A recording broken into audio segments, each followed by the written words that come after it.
नमस्कार प्यारे बच्चों, स्वागत है आपका अपने YouTube चैनल पर। तो साथियों, कई विद्यार्थियों के रिव्यू के आधार पर EMRS TGT मैथ का आज मैं आपके सामने एक सटीक तो नहीं कह सकता, लेकिन एक अनुमानित विश्लेषण लेकर आया हूं। अब साथियों, मैं सबसे बड़ी प्रॉब्लम आपको ये बता देता हूं कि देखिए, बहुत सारे विद्यार्थी ऐसे हैं कि इस कट ऑफ के दायरे में नहीं आ रहे हैं। तो उनका सवाल ये है कि आपकी कट ऑफ बेकार है, गलत है, इतनी जा ही नहीं सकती है। लेकिन आपको ये भी सोचना है कि ये पूरी इंडिया लेवल की पोस्ट है, इंडियन लेवल की पोस्ट है। तो ऐसी स्थिति में तैयारी करने वाले काफ़ी विद्यार्थी है।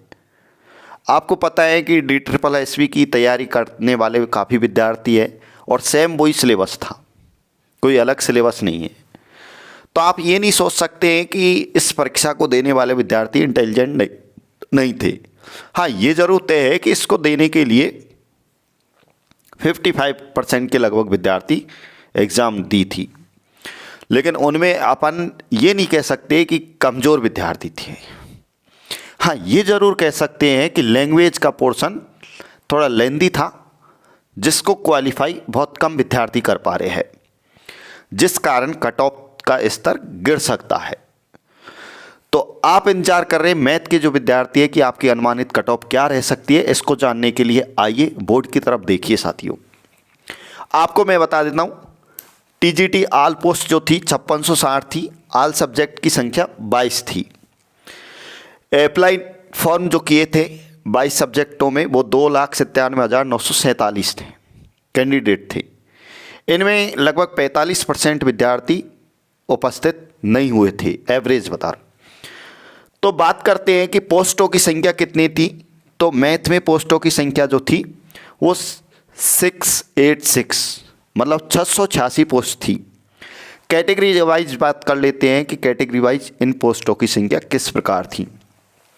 बात करूं तो 280 पोस्ट जनरल की थी, EWS की 68 थी, OBC की जो पोस्ट थी 185 थी, SC की जो पोस्ट है वो 102 है और 51 पोस्ट ST की थी। अब इसमें अनुमानित क्या कट ऑफ रह सकती है उसका आइडिया मैं आपके सामने पेश कर रहा हूँ, थोड़ा धैर्य बनाए रखें।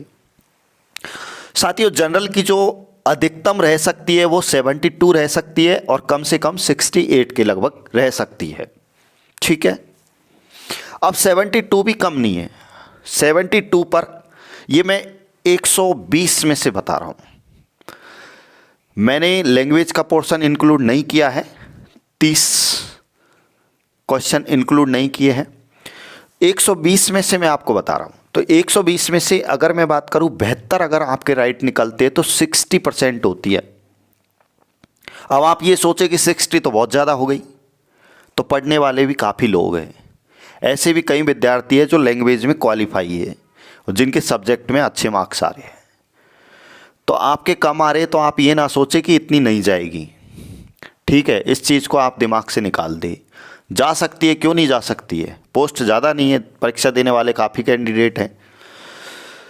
तो मेरे अनुमान से जो मुझे रिव्यू मिले हैं विद्यार्थियों के, उस हिसाब से 72 अधिकतम हो सकती है, कम से कम 68 हो सकती है। हो सकता है एक तो और भी नीचे जा सकती है। मैथ की बात करता हूँ तो EWS की बात करूँ तो 68 से 65 के बीच में रह सकती है और 68 पे 56% बनती है।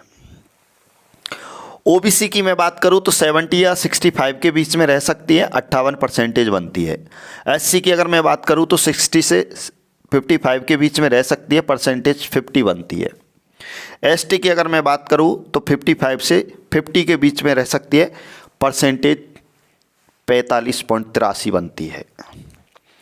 तो ये मेरे अकॉर्डिंग रह सकती है। आप कमेंट्स में मुझे बता सकते हैं कि मैथ TGT में आपके कितने मार्क्स आ रहे हैं, जिससे कि और अपन एक सटीक विश्लेषण और कर सके। रिजल्ट का इंतजार कर रहे, जल्द ही आपका रिजल्ट आने वाला है। फरवरी के लगभग प्रारंभ में आपको रिजल्ट देखने को मिल जाएगा। बात समझ में आई हो तो वीडियो को लाइक करें, चैनल को सब्सक्राइब करें। जय हिंद, जय भारत।